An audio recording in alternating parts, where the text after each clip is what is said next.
तो बुध, चंद्र और केतु कंजक्शन को हम लगातार डिस्कस कर रहे हैं। इस वीडियो में अब 11वें भाव के बारे में विचार करेंगे। अगर आपके लगन कुंडली में ये कंजक्शन 11th हाउस में बन रहा है तो देखिए 11वें घर में ये कंजक्शन बन रहा है तो सबसे ज़्यादा इंपॉर्टेंट यही है कि आपका 11वें घर का लॉर्ड कौन है और उसका संबंध चंद्रमा के साथ, बुध के साथ या केतु के साथ कैसा है। यहाँ पे ये कंजक्शन होने से अपनी हर बात को आप दिल पे लेने वाले होंगे।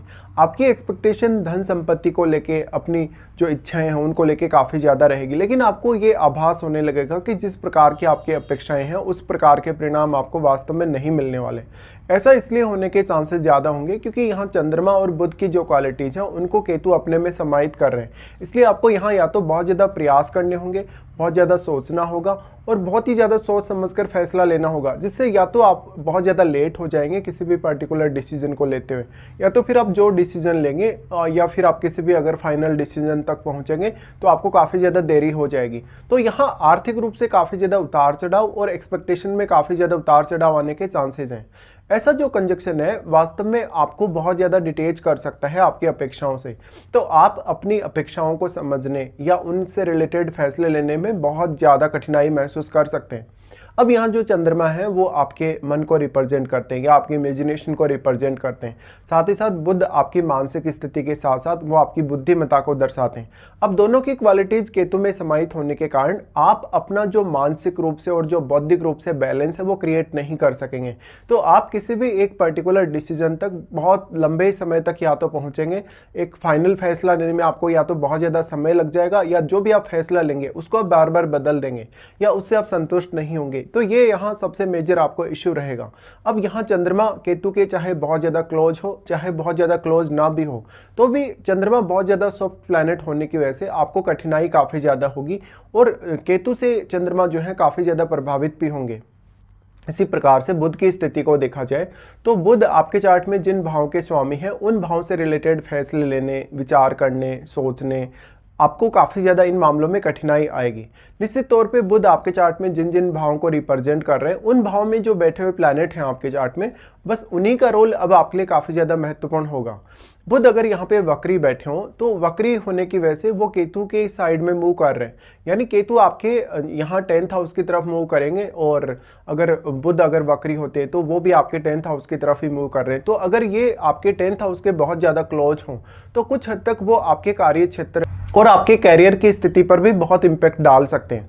अब वास्तव में बुध आपकी लॉजिकल सेंस को दर्शाता है, आपकी बुद्धिमत्ता को दर्शाता है, आप किसी भी विषय में कितना अच्छे से कितना क्विकली सोच सकते हैं या विचार कर सकते हैं। और बुध एक ड्यूअल प्लैनेट है, ड्यूअल होने के साथ साथ वो आपको ड्यूअलिटी देता है हर प्रकार से, यानी आपके सामने धन कमाने को लेके, अपने कैरियर को मैनेज करने को लेके बहुत सारे मल्टीपल ऑप्शंस अवेलेबल होंगे, लेकिन उनमें से कौन सा ऑप्शन आपके लिए ज़्यादा सही है, कौन सा ऑप्शन ऐसा है जिसको आप छोड़ सकते हैं, ये को लेकर आपको बहुत ज़्यादा कन्फ्यूजन होगा। अब जो चंद्रमा है यहाँ पर, क्योंकि चंद्रमा और बुध दोनों ही यहाँ केतु के प्रभाव में हैं, इसलिए आप बहुत ज़्यादा कन्फ्यूज हो जाएंगे। और इवन जो आपके नेटवर्क सर्कल वाले लोग हैं, जो आपके फ्रेंड सर्कल में जुड़े आपसे लोग हैं, वो आपका इस वजह से काफ़ी ज़्यादा फ़ायदा उठा सकते हैं।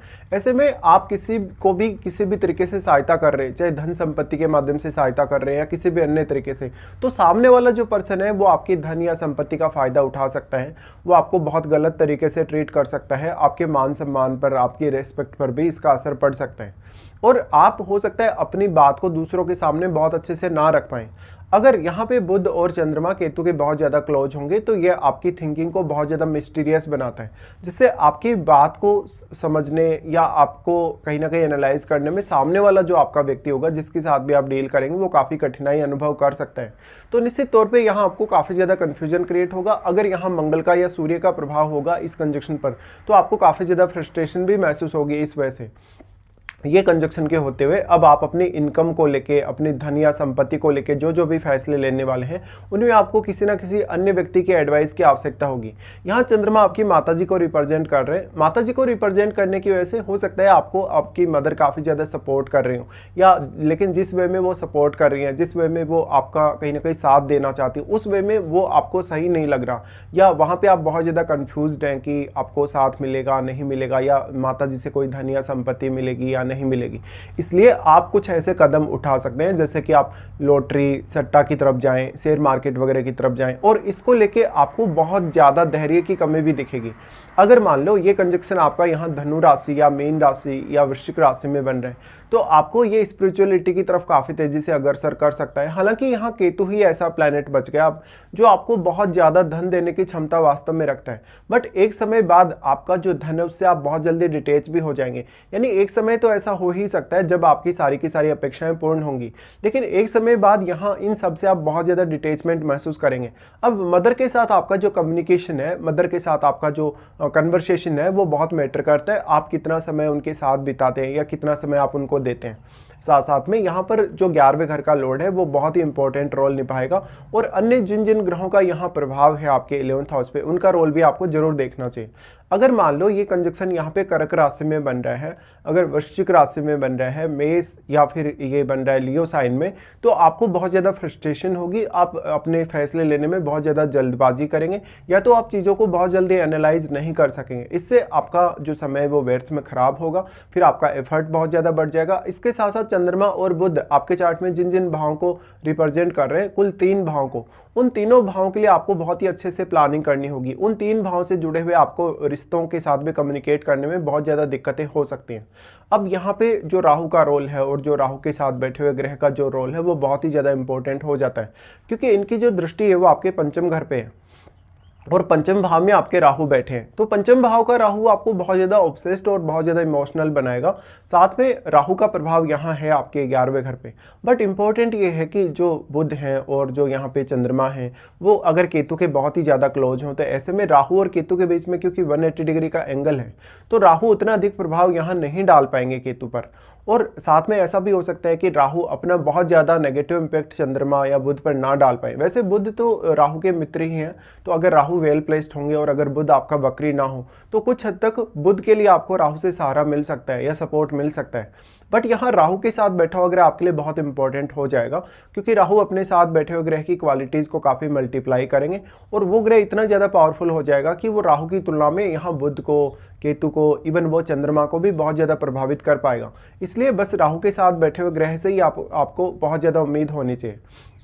देखिए, अब ये वाला जो कंजक्शन है उसमें डायरेक्टली आपका जो मन है वो आपसे डिटेच होगा, बार बार आपकी फीलिंग्स, आपके इमोशंस आपसे डिटेच होंगे। निश्चित तौर पे आप अपने आप को भावनात्मक रूप से बहुत ज़्यादा स्टेबल महसूस नहीं कर पाएंगे, और जो भी आप फैसले लेंगे, जिस प्रकार के भी आप विचार करेंगे इस कंजक्शन के 11वें घर में होते हुए, वो सारे के सारे बहुत जल्दी आप बदल सकते हैं। आप अपनी बात पर बहुत लंबे समय तक बने हुए नहीं रहेंगे, और यही आपके लिए सबसे ज़्यादा बड़ी प्रॉब्लम बनेगी। अब यहाँ पे आपके जो रिश्ते हैं, आपके नेटवर्क में जो लोग हैं, आपके बड़े भाई के साथ जो आपके रिश्ते हैं, इवन यहाँ पे क्योंकि जो प्रभाव है वो पंचम घर पर भी है, तो संतान के साथ जुड़े रिश्ते, आपकी लव लाइफ, या आपका कितना ज़्यादा मान सम्मान है, आपकी कितनी ज़्यादा रिस्पेक्ट है, उसको लेके भी आपको बहुत ज़्यादा प्रॉब्लम होगी। तो लोग इस मामले में अब आपको किस प्रकार से जज कर रहे हैं, लोग किस प्रकार से आपके बारे में कोई भी राय दे रहे हैं, इसको लेकर आपको बहुत ज़्यादा कन्फ्यूजन क्रिएट होगा। तो आप बहुत ज़्यादा सोशल नहीं होंगे, अपनी अपेक्षाओं को बहुत ज़्यादा छुपाने की कोशिश करेंगे। इसके साथ साथ आप अपनी फीलिंग्स को भी दूसरों के सामने बहुत अच्छे से जाहिर नहीं कर सकेंगे। तो नॉर्मली आप ये बोल सकते हैं कि आपका जो कम्युनिकेशन है या दूसरों पर जो आपकी वाणी का जो इम्पैक्ट है, आपकी बातों का जो इम्पैक्ट है, उसका असर भी निश्चित तौर पे आपको देखना चाहिए। अब आपको ये देखना होगा कि वास्तव में इनमें से किसी की अगर आपको महादशा हो, तो महादशा के दौरान ये सारे के सारे प्रभाव जो हमने अभी डिस्कस की, ये काफ़ी ज़्यादा स्ट्रांगली आपके सामने आ सकते हैं।